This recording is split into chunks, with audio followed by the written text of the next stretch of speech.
And very glad that after meeting everyone during the 4-in-1 camp, we are now back online to share our Master's Dharma. And because for the past few weeks, and I've been actually, after the 4-in-1 camp, I've been following the Master around Taiwan, and then just back to Hualien for just a few days. So for today's sharing, I would hope to just share a little on what was in my mind when I was listening to some of these topics that Master has been mentioning, and what has been discussed during this period of time. There were these few main topics that has been brought up again and again in Master's sermons when she went around Taiwan, and it has always brought to me this idea. I have been thinking about it for this past few weeks, and that is, what is sustainability? Sustainability. I mean, these few days, if we do follow Master's life wisdom or her sermons, she'll be talking about like, don't forget this year, don't forget this person, and don't forget this moment, these aspirations. And she'll be mentioning about the 17 SDGs of the United Nations. She'll be mentioning about so on and so forth. Like the idea of this compassion and this vision in the brain that we all have, and things like this that connects a lot of this sustainability, these words. Of course, these words, what it will probably bring in everyone's mind would be, of course, first, something like eco-ness, about green, about renewable resources. This idea of sustainability, usually we will talk about it being a lifestyle where the resources that we use is sustainable, that we don't use up resource in a way that it cannot regenerate itself. And so that the resources just get used up and that's it. And then future generations will have no more resources to continue to use. And so we talk about this sustainable lifestyle where we use the resources in our life, the wood, the water, the energies, in a way that it regenerates itself, so that it sustains for generations of generations, and there will be no end in using it in some sort.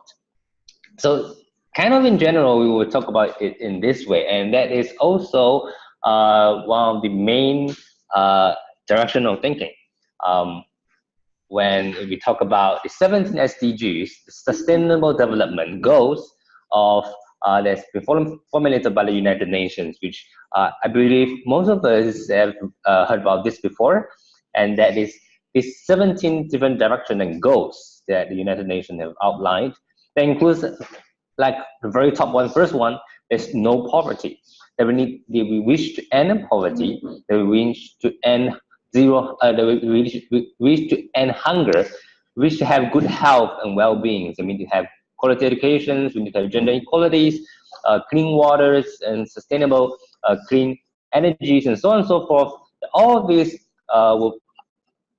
when all of these goals were met, it outlines a world where consumption and productions, the human lifestyle, the well-beings, are all in a way that is sustainable, that can go on forever and ever.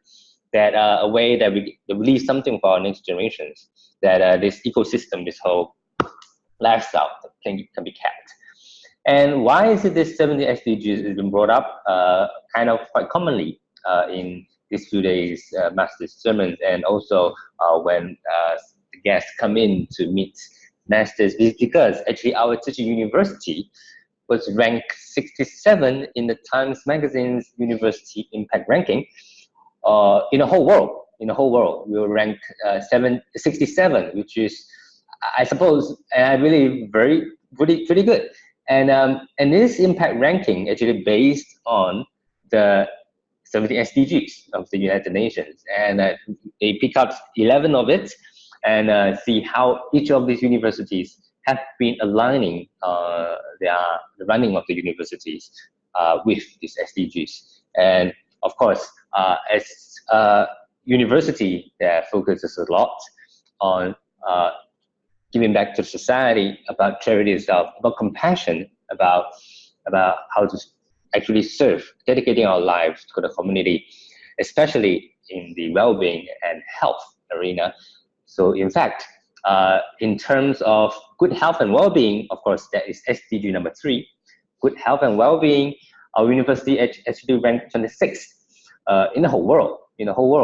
And so in total combinations, the total ranking was 67, which is I think pretty nicely done, and it's also again a recognition of the direction the master has given to us, be it in our education mission or in all our missions. In fact, that while this idea of sustainability has been in place, has been in master's mind all the while, not just now, that ever since 53 years ago, when master began Tzu Chi, we believe that she already has this idea of sustainability in her mind.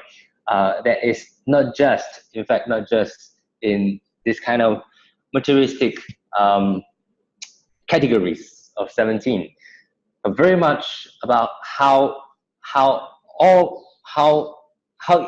responsible lifestyle the master has taught us. That Buddhism is really in our life, is in how we live our life. That and the whole idea applied in schools, in hospitals, in our TV stations, that all of this becomes the idea of sustainability. That actually only up to recently, that the global arena has been really talking about it in a very concrete way in terms of these 70 SDGs. But really, the idea behind is Master has really put into her actions and her ideas. But then I would like to raise a question for everyone. If the basis of Buddhism, one of it is impermanent. If the world is impermanent, then is there sustainability?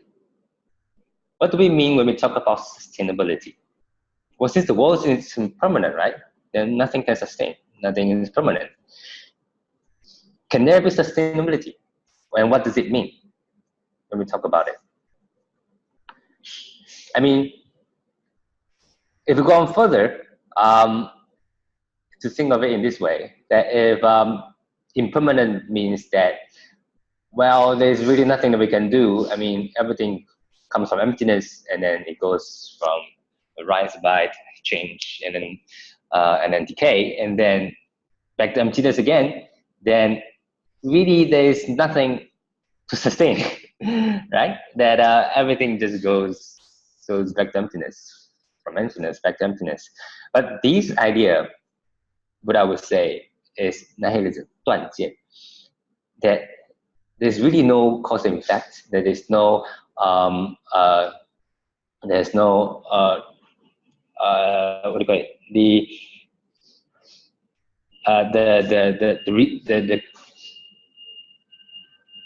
因缘果报 我现在那个字没有起来，因缘果报 the cause and conditions and the 果报 retribution. There is no retribution to our actions. That basically whatever after we end our life, there's really nothing behind. And I would like to bring you this video that I've watched that I really like. This playlist on the YouTube is called Kuskasa. And it talks about actually a very scientific way of looking at this world, that is nihilism. That in fact, this world is not made for us, human beings. It's just molecules running around. It's just physics going in the way they should be.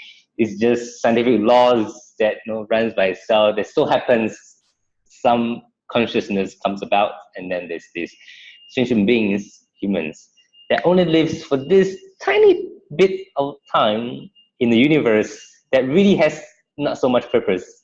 And then, so that's it. And that's in a kind of scientific way, things are nihilistic. But they actually have an idea calling it optimistic nihilism that I would like to show everyone. And I thought, looking at how others look at this world, I hope it helps us to see, help us to also have an idea that maybe what we should have in our mind. So let's look at this video, and I hope we bring some inspirations to, what do you think?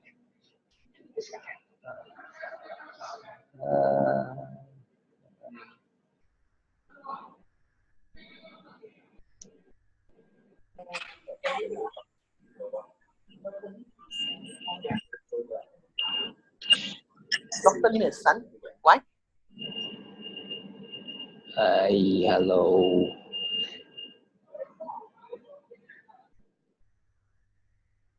And confusing. A few 100,000 years ago, we became conscious and found ourselves in a strange place. It was filled with other beings. We could eat some could eat us. There was liquid stuff we could drink, things we could use to make more things. The daytime sky had a tiny yellow ball that warmed our skin. The night sky was filled with beautiful lights. This place was obviously made for us. Something was watching over us. We were home. This made everything much less scary and confusing. But the older we got, the more we learned about the world and ourselves. We learned that the twinkling lights are not shining beautifully for us, they just are.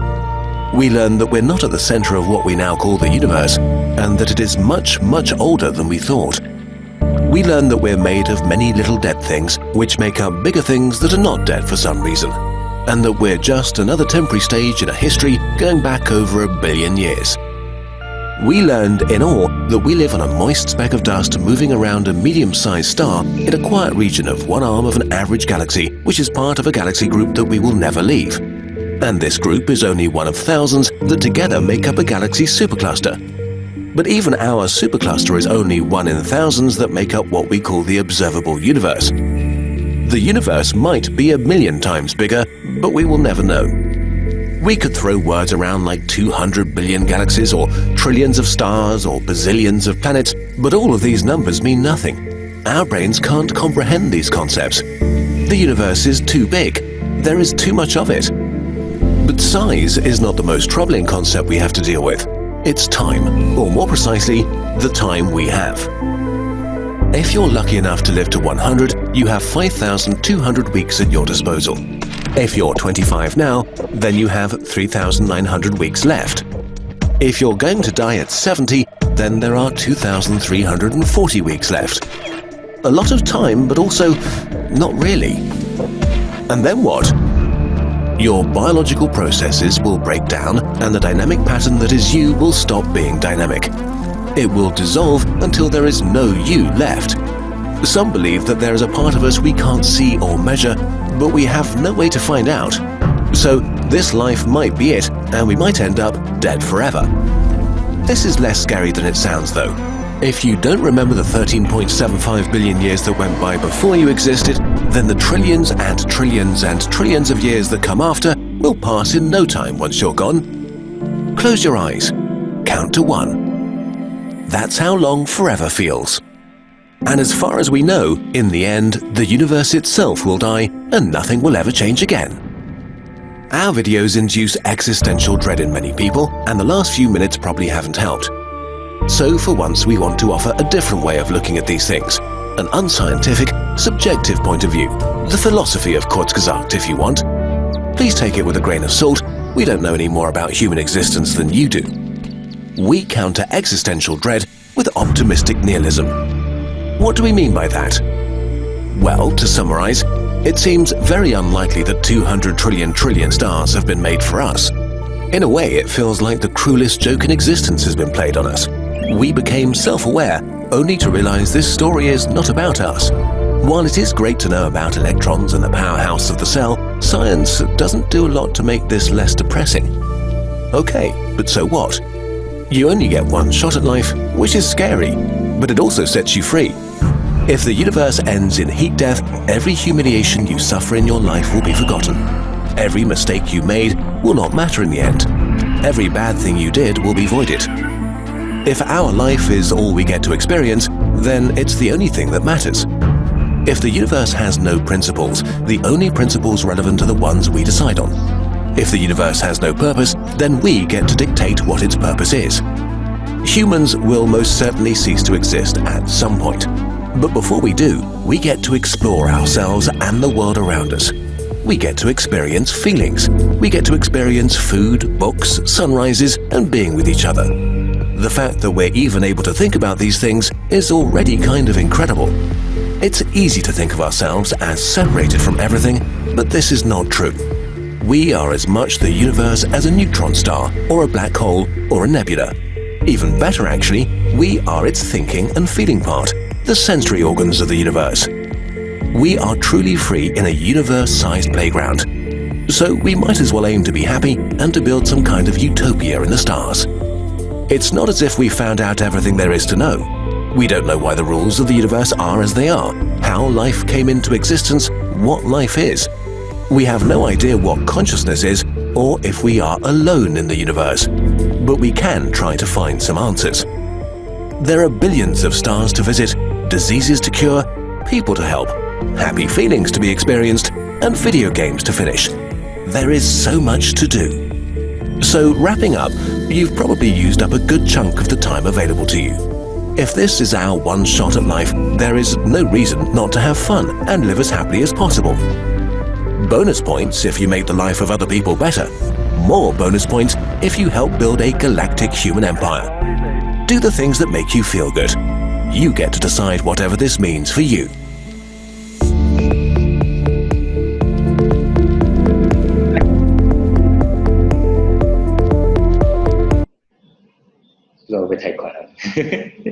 I don't know how much you understand from it, because a lot of it is scientific actually, but I don't know whether you agree with it, that actually really this universe is not made for us. There's really no purpose in this universe. And so, well, if you think of it in an optimistic way, then all the bad things will be gone. I mean, it actually really doesn't stay. And so you actually get to choose how we are going to live this world. Kind of similar to the idea of 菩萨游戏人间, that since we are not attached to this world, the happenings, then, well, why not think of it like a game, that we are in this world, but make it joyful for everyone. In a way, if you look at this video in this way. I don't know whether you agree, but I would just like to throw ideas to help us think. Is this what the Buddha thinks when he talks about 真空妙有, when he talks about that this world is really empty, nihilistic, or does he mean something else? To me, after watching this, somehow it just feels that something's missing. To me, I feel something is missing. And that is the part about where's compassion?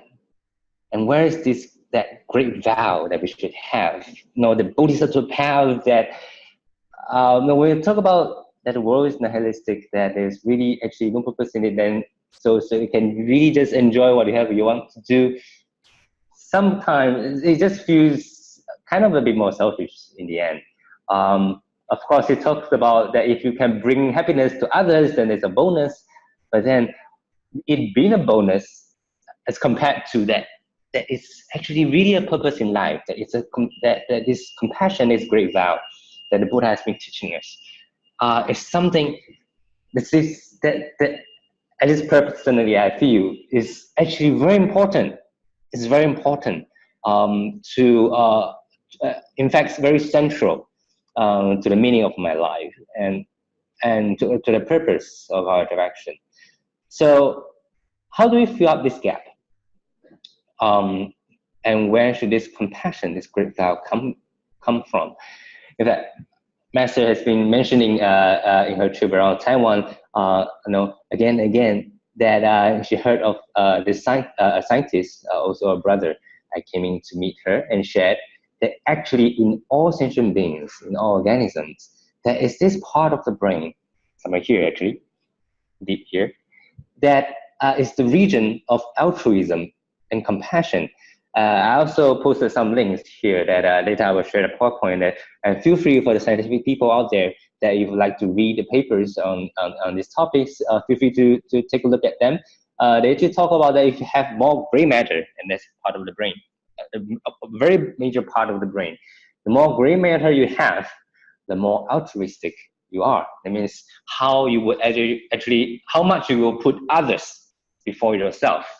And this altruism, actually all sentient beings has it, not just human beings. Monkeys, dogs, cats, we all have such a region of altruism and compassion in our brain, in it. It's just that whether we go and use it, whether we train it, whether we continue to develop that part of the brain. In fact, there's also research that says that gratitude enhances compassion. That if you have gratefulness in our minds, it actually helps to generate compassion in our hearts, to develop the parts of the brain. And there's also a research that I also linked here, that with gratitude, it actually helps to cultivate that region of compassion in our mind, which kind of, which just reminded me of when Master says, 付出无所求, 还要说感恩. That we should give without asking anything in return. At the same time, we should say thank you. We should say thank you. And of course, we think of it as in that, well, the Gan En, the beneficiaries, gave us the chance to be able to help, to be able to give, to be able to practice this Bodhisattva path. And so we say thank you. But at the same time, it actually has a scientific other reason, that is by being grateful. By being grateful all the time, it actually helps to enhance this idea of compassion, of giving without asking anything in return. And so in this way, actually, this phrase, give without asking anything in return, at the same time saying thank you, actually forms a kind of positive cycle that by giving and saying gratefulness, it enhances the giving again, and then we say thank you again, and it enhances the giving once more, and so on and so forth. So it actually forms a positive cycle to actually help to cultivate ourselves in walking this Bodhisattva path stronger and stronger. And there's something that Master had been mentioning also in this path. And so linking back to what sustainability is about, we walked from in thinking in a way of resources, of how we should protect the environment and all that, to how to sustain this action of giving, this whole idea of compassion, how this should sustain. Of course, this will link back to the idea of some sort of a bigger question of sustainability.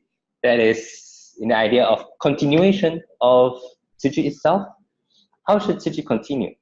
Well, does Master have an idea of a successor in her mind? How does Master think of continuing Tzu Chi? On and on and on. I'm sure all of us have had this question in our mind. And, after Master passed away, how would Tzu Chi continue? And what does Master think about this? There's the sustainability of this, well, in a smaller way, it's the sustainability of this organization. But in a bigger way, it's the sustainability of this path of Bodhisattva. The Bodhisattva path and this whole idea, this whole Dharma lineage that we all come to know about, that we really love a lot, that we really hope that it continues. How do we sustain it? How do we sustain it?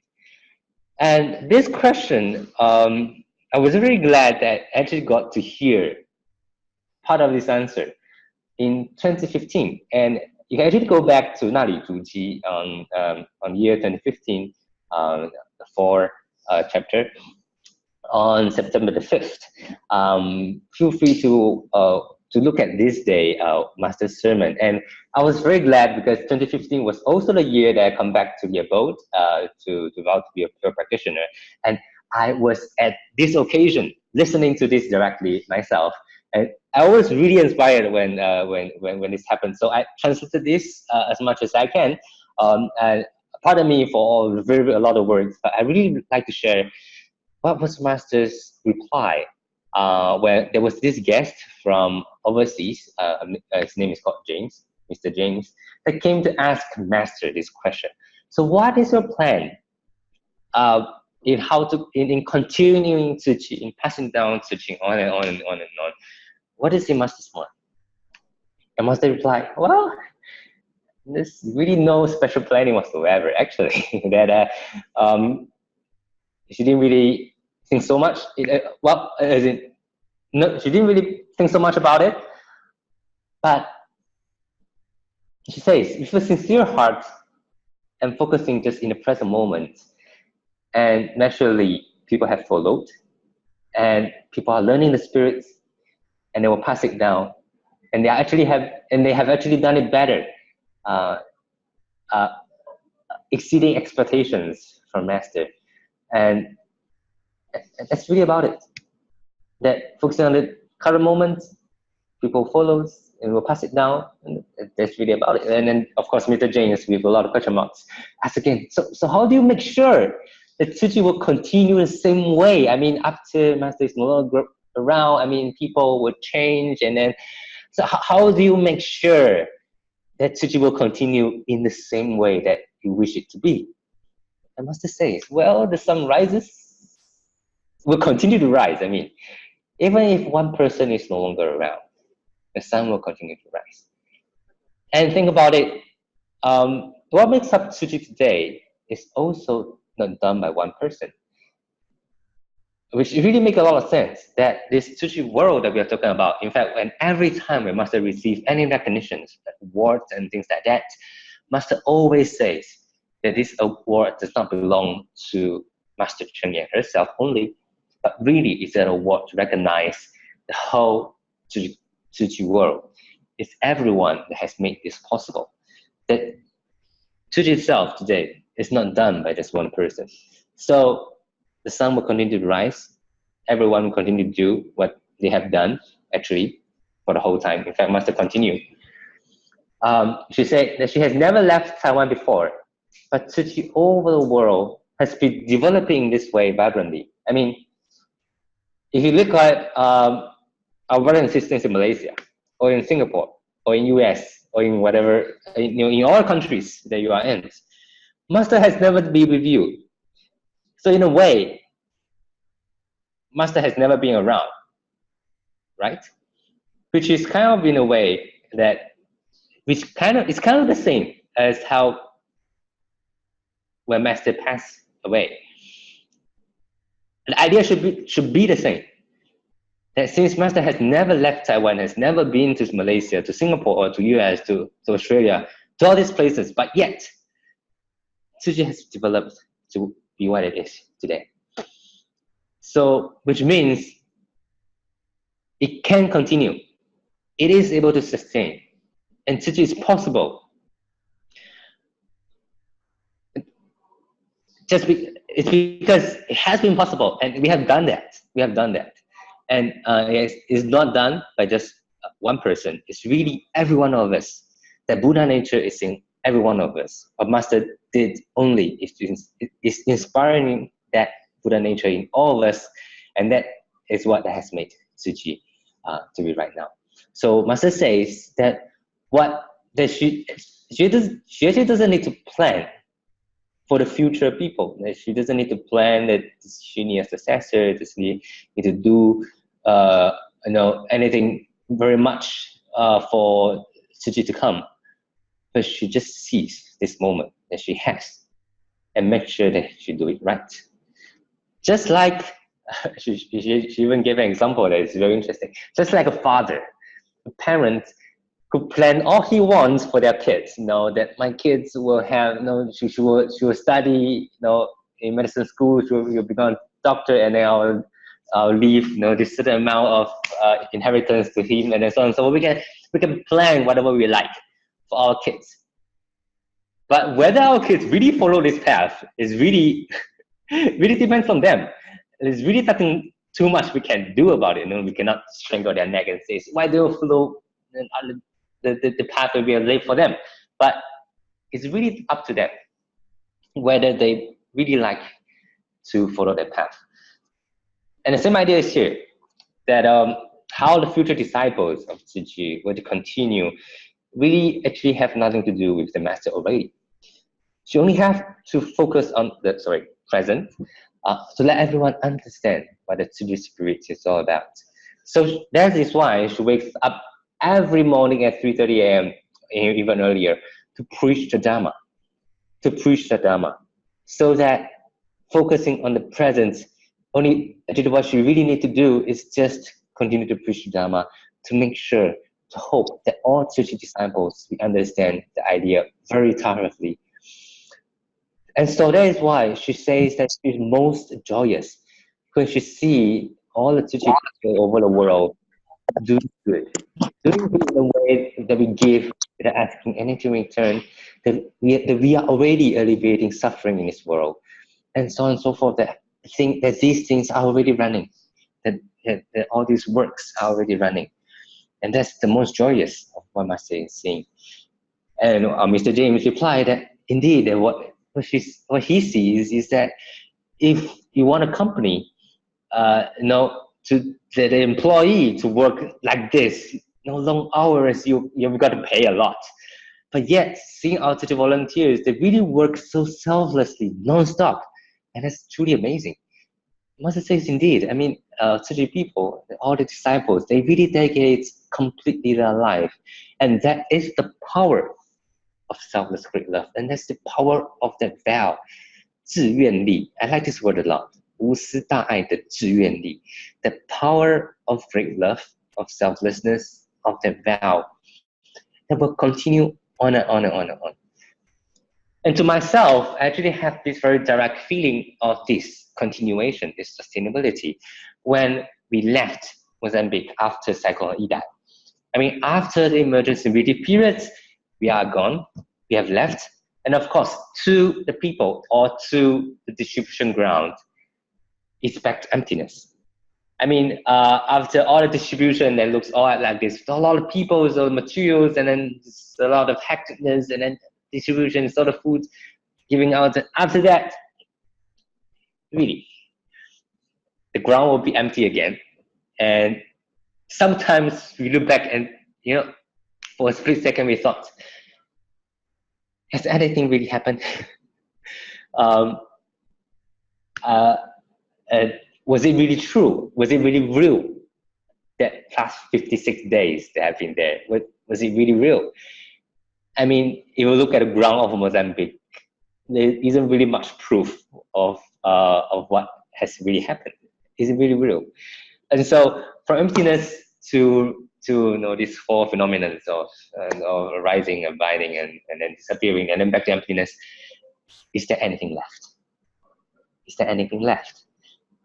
Again, we are talking about impermanence of this world, and that's just natural. But yet, when we talk about sustainability, what does it really mean? But to me, there's so much things that has been left behind, because even up to now, we are seeing our volunteers. That is not those from Maputo. It's those from Bela, from the disaster area, that is now still continuing to help the community. And here then, I still receive messages, their WhatsApp, asking me, hey, Brother Joe, when will we be back in Mozambique? We really miss you so much. We really miss Tzu Chi people so much. But no, we are continuing to do our home visitings. Really hope we can be back again. I received these messages back then because we see them continuing to help communities. They have been going to visit these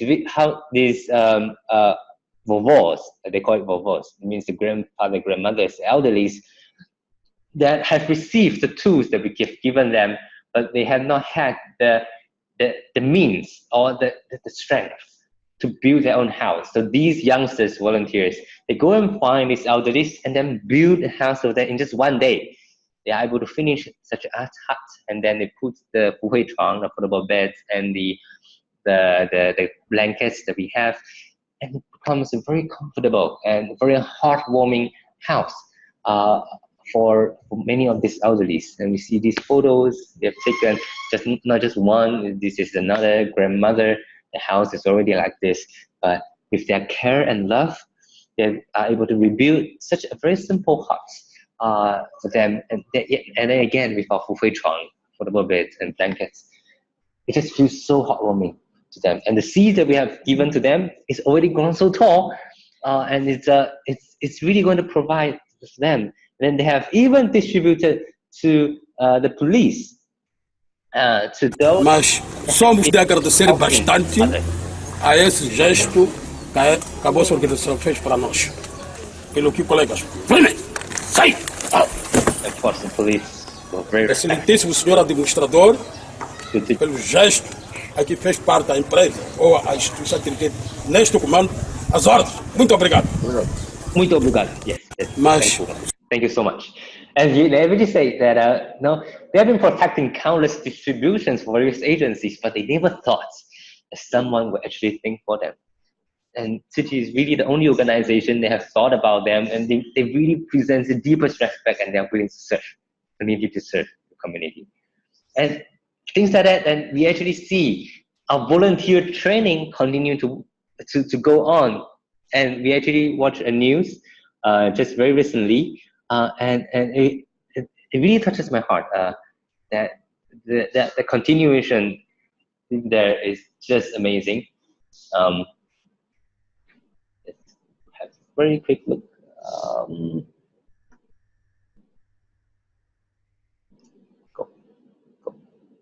是在广场还是在大树下，大家聚精会神，专心聆听。 Nos 5 venenos, nós ouvimos acerca da dúvida, ouvimos também acerca da ambição, ouvimos acerca da raiva, ouvimos acerca do orgulho. O que a gente tem que respeitar o outro. O respeito é muito importante, como aqui, na fundação, não é? 从佛法讨论到慈济人文，他们如同海绵，完全吸收。莫桑比克风灾后重建需要年轻志工的投入。Espírito voluntário, a pessoa é se entregar voluntariamente, não esperar que, por exemplo, o João. Just like we see our family members, you want to put medicine. 这次共有144位种子志工，培训场地简单却不马虎，地上的石头也能够是模拟发放的物资。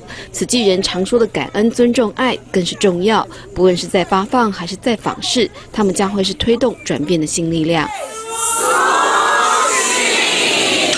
大爱新闻苏博加查尔斯，莫桑比克报道。I mean, 是在广场还是在大树 ？Still continues.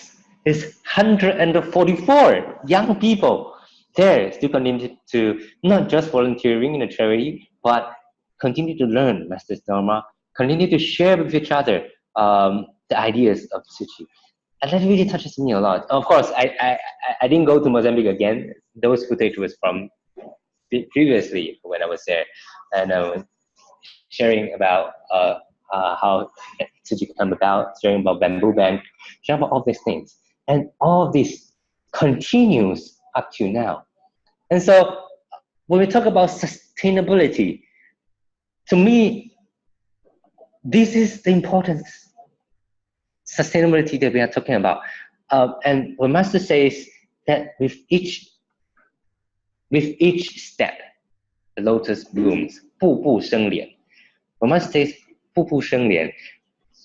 I really feel it this way, that that with each step, that means every affinity that we have, just like this time, it was Cyclone Idai, that we got a chance to step on this part of the land that has never known Tzu Chi before. And then we did all the distributions, and this comes and goes, and then we are gone. But yet, something continues. And that is in here, in this part. Or in here, you can talk about the region of compassion, of altruism, this part of the brain that has been developed in these people in Bela, in the disaster area, that if not for us being there, all this wouldn't happen. But yet, they have sustained up to now. And this sustainability is not about that, no, this material continues to be there, but it's that heart that continues to be with them, that brings to me the idea of this power of vow, this power of volunteerism, this power of love, of compassion that really continue to exist, that will continue to create wondrous existence from true emptiness and impermanence. I look at this in this way: that little world, when we talk about it being impermanent, that being true emptiness, that it being nihilistic, it's kind of like looking at this pile of Lego bricks or this pile of sand, and then having no idea what I'm going to build. Having no idea what I'm going to build. Do I want to build a castle, or do I want to build something? Like a kid looking at this pile of Lego and have nothing in mind to build, and that will be really true emptiness. But having that vow, having the power of love, having the compassion in our mind, is really the wondrous existence, where that will create things, that will create love, that will create joy, that will alleviate suffering, and that's this wondrous existence that we really create. And so this power of love, this power of compassion, is really that thing that will sustain in this impermanent world to create wondrous things, to create the bodhisattva path, to create the joy in people, to create the wondrous existence. So when Master says, don't forget that year, don't forget that person, don't forget that aspiration, it's really to continue that love, that compassion, just like all these volunteers in Vela, all these people in disaster area, they are contributing that love in their own way. We didn't really teach them to go back and build. They do it themselves, by themselves, and that continues. Very amazingly, come to think of it, because it's really not something concrete, but yet that continues. And so when we talk about making vows, when we talk about sustaining that vow, really we're not really talking about a very concrete vow in the sense that, oh, I vow to recruit 100 more members, or I vow to,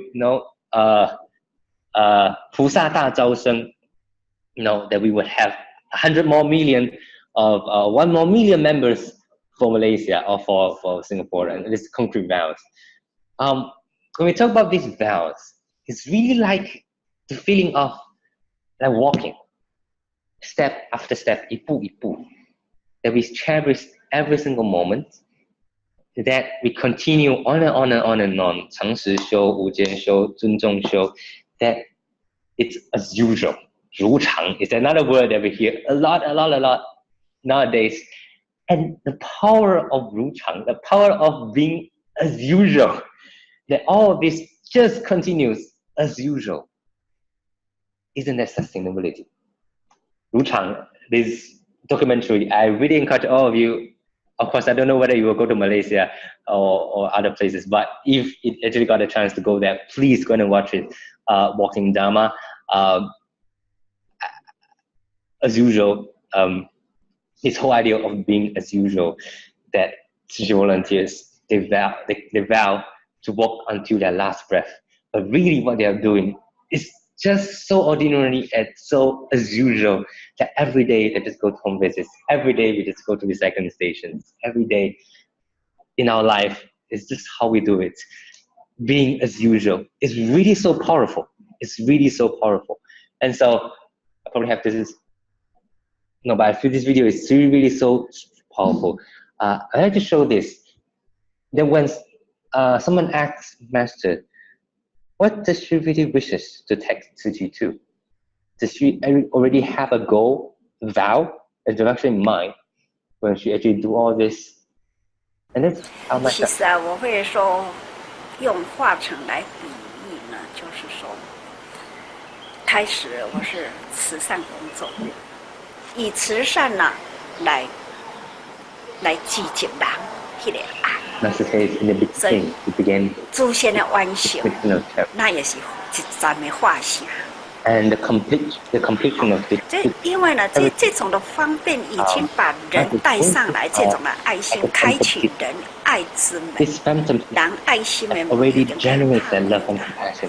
我不能停息， What's the saying? 我要向 You 前 cannot 走 stop.，因为呢，还有一个苦难，病苦， Because this 我要去解决这个病苦呢，就是要盖医院。 so I must build hospitals. 所以这为了盖医院呢，一路走 And 过 build 来呢， hospitals, 真的 of 是 course, there's a lot of 许许多多的，我都堂讲吼， difficulties 说得 and 完 this 好，所以 things that you cannot. 病院起起来了后，盖好 After 了 we build，它也是一个化成 Again, 的， that is the fantastic. 但是呢，我不能 What's 停， that? And you will 不 not 能 stop. 停， You will continue. 因为呢，我停了 Because，这个爱 you want to 心呢，就会大家都 If 会 love 以为说我能做好啊， will stop, we'll think 做 that 好啊，那 when 就 we 是 completed Tzu Chi, 没有再去精进的，好 it will end. 所以呢， Nothing more to be diligent about. 那化成一步一步一直往前走，可以问说那个目 Well, 标 this sentient city, 是什么？ one city after one 没有什么 year goal, 仅出一步心呐、 nothing much. 这种的代志就是生活嘛，是还个不断来撒播啊。人没有进化，永远 The Buddha 无 comes 法 to this 净 world 空的。 again 像 and 地 again, 藏菩萨，他还是 just 无 like 法 our 净 Buddha 空的。 Sattva, 地狱空了， how 他才能了 the 嘛。 how before enlightening. And 其实啊，我 we'll 会说 continue on and on. 用化成来比喻呢。 I think what's very powerful in this dialogue was really that phrase of nothing much. 没有什么，仅出一步心。Nothing much. Just utilizing fully this body of karmic retribution. I mean, Tzu Chi is now in 59 countries. We have helped 99 countries. These 4 great missions that we have now done is, well, nothing much. Just utilizing fully this body of karmic retributions, because even the Buddha himself will just continue to be back to the world again and again to this. So when we talk about attaining Buddhahood, it's coming back again and again to save. And that's really what it means to walk the Bodhisattva path lifetime after lifetime. And of course, this will sound very familiar to everyone, because at the end of every morning class, we'll chant this dedication of memories. And the last phrase was to walk the Bodhisattva path lifetime after lifetime. And so we talk about attaining Buddhahood. It's really not that attainment and that's it, and ends to it. But it's really that non-stop path, lifetime after lifetime, that being Wuliang, innumerable. And that's what the Sutra Infinite Meaning is talking about. And that's the teaching of Bodhisattva path. And then we understand that it's really continuing on and on and on, that it's not really so much attainment, but how we really continue as usual. That we continue just as usual. But this as usual is very different from that usual, ordinary being life that we earn our money, that we go to buy a good company, we continue to live a life, have kids, and so on and so forth. It's not that as usual, but this Tzu Chi as usual. And how do we really transform people from being from this ordinary life to now as really having that Tzu Chi soul, Tzu Chi Hun, that type of as usual, that transformation? How do we actually do that? And that is, well, really what we have done to make all this possible. And that is really what I feel is really deep down core of sustainability. So when Master says that she's really, what was really is in her mind, 3 things that she worries about. That she wanted to finish preaching Lotus Sutra, that she wanted to continue this Dhamma lineage. She wanted to make sure that this Dhamma lineage, Jing's Dhamma lineage, will continue. And of course, the 3rd thing was to transform Africa. But then again, this sustainability. It's really about this whole deep down here, the Buddha nature that should sustain. And that's really the mission of Tzu Chi and the direction for us. So thank you. That's my sharing for today. Sorry for taking so much time. I hope it brings some just bits of ideas to think about for us. So thank you so much. Thank you for listening. We have today with us Sister Chow Yoke from Rawang, who will share her Tzu Chi path story. Mr. Chow Yoke. Good morning, brothers and sisters. Gan En for giving me the opportunity to share.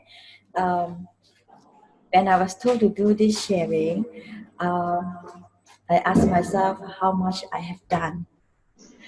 I really wish to repent here because normally we always used to think that we have done a lot of things and keep telling that we are so busy. And now I really have to repent that I wasn't doing that much. So today I wish to do a little bit on my spiritual path in Tzu Chi. Actually, I can't share much on the Xin Fa Xiang because my Buddhism is not that, it's very shallow and it's very limited because actually I'm from a Christian background. So that's how I wish to share that, like how I came to know about Tzu Chi is actually through recycling.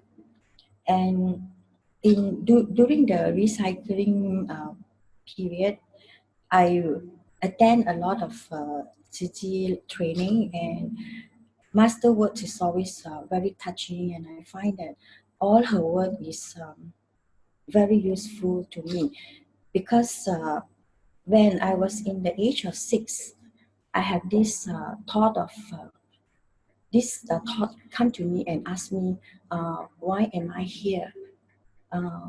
So I just keep telling myself that maybe I have a mission, you see. And then from then onward, and used to go around with a group of nuns and some of my friends, and we did charity works since I was very, very young. But the funny thing is that after doing, we just find that it's very happy, and going back, the moment is lost. But in Tzu Chi, I find that everything that we do, I find that it's very, very touching, and the happiness stay within me, and it's and like what Master says, the 6th word that really, really touched me is like "为佛教为众生." These 6 words, when I heard, immediately I outcried, but within myself internally, you see. And that spots, I tell myself, I really found a true master. And I tell myself that this is the right path that I should lead. And from then onward, I keep doing Tzu Chi work. And then I do have a lot of obstacles because we don't understand Mandarin and Hokkien. So then the idea struck me is that I need to fix Tai. From there, I think hopefully I can learn a lot from it. And actually, I got this teasing from my family because they asked me, you don't understand, are you going to learn? So I thought, I just tell them, never mind, I will learn as much as I can. And through this Tai, and I find that it's not that it's helping me, but it helped my whole family, because I see the changes in myself and I see the changes in my family, whereby I didn't have to speak much to them. And I see there are a lot of changes in them, especially in my children, more obedient, and more often they will use the word not Gan En, but they will say thank you. And also, I start when I was impatient, I already accepted as a responsibility as a Seri-Tuja. But it's not easy. Like Master says, nursing. But her word always struck my mind. I always bear in my heart, no matter how hard I will still go on. And from there, I do learn a lot, especially me as a businesswoman. Character is not that good, very egoistic, and from Tzu Chi, I learned to change myself a lot. And how do I know I change? Is because I find that my family really support me a lot. Because when doing the Tzu Chi work, at times after meeting and we came back quite late, and I see that how they believe and trust me, because in Tzu Chi, they always my parent and my family feel very they needn't have to worry me much, as sometimes I come back quite late, because sometimes I used to share with them a lot of the Tzu Chi activities. And so, and another things that I wish to share is like when I come to vegetarian, it's also quite an easy part for me, because when I told them that I have to be fully be a vegetarian, immediately they supported me. And so I find that Tzu Chi really helped me a lot. So I find that I really need Tzu Chi. And here I wish to do a little bit of sharing for the 4-in-1. 4-in-1, when I was signed up for medical and for the medical, and firstly because they keep telling me, and I have this bear in mind, that they told me that we didn't have to pay money, you see. So I didn't prepare a lot of money with me until when I was told to sign up a form where they say that if anything if anything that the doctor need to do, there's some charges in it, you see. And so I immediately tell the sister that no, I think I won't join this program. I think I want to cancel off. But this sister was really so touching. She really touches me, because she just tell me, no, you better do it. I'll just pay for you first, then you pay me later. Where she was just so simple. She never thought of how much the amount going to come to, and she just helped me without. And I don't even know her. She's from another community, and I really found that we Tzu Chi people are really so nice. And another sharing is when I was in a board, and I was told to join the Sifu to go to the farm and do some weed cleaning up and so on. And the farm, and then as usual, we have a lot of those small mosquitoes, and we were busy applying lotions at the very beginning. We were very, very busy. All of us keep rubbing and applying all the lotion, until finally one master came and told us that this is a very natural phenomenon, that the mosquito, their duty is to bite, and we are the victim. So she just told us in a very simple manner that just let them bite. And from there, I learned that, yeah, we just open our heart happily and let them bite. And through the belief, I only got a few bites compared to the previous year, where the itchiness go through the whole body, because we feel so agitated. I was so angry because of all the itchiness. At night we can't sleep, and the thing just spread.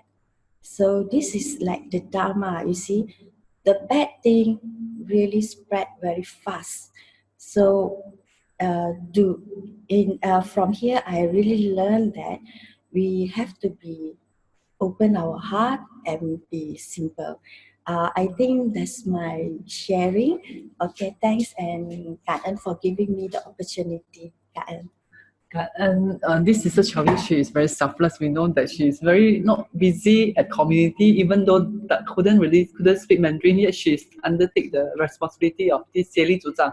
Is we know very busy and helping people with the recycling, bringing Pusas there, even helping English group on the community, on the refugees. If anything we ask Sister Chow Yoke, she will not say no. So very selfless sister. She's even open the center for Xun Fa Xiang at her side twice a week.